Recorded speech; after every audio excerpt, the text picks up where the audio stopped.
My family came to the United States from India about 30 years ago, and I didn't realize until many years later that we had actually come to escape political violence and that we had come as refugees.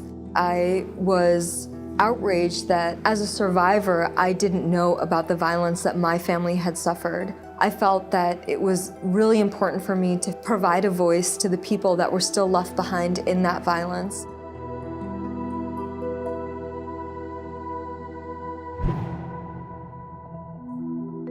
My name is Gunisha Kaur, and I am an anesthesiologist and human rights researcher at Weill Cornell Medicine. People think that global health means doing medical missions abroad or research on HIV, malaria, tuberculosis. Unlike international health, global health does not focus solely on developing nations. A question that my work focuses on is, how are we training healthcare providers in the US to treat foreign-born patients?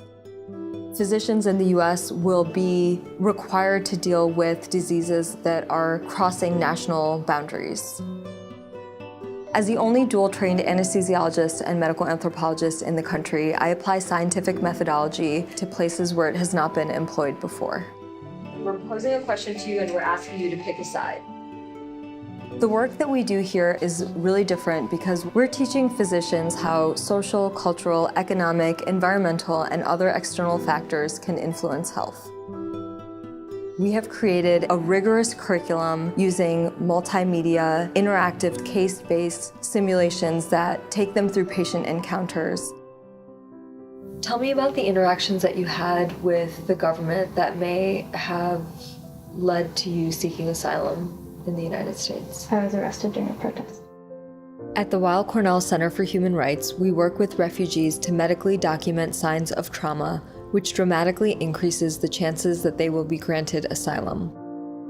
For our trainees, this is an opportunity to work with patients that are arriving in the US due to accelerating violent global conflict.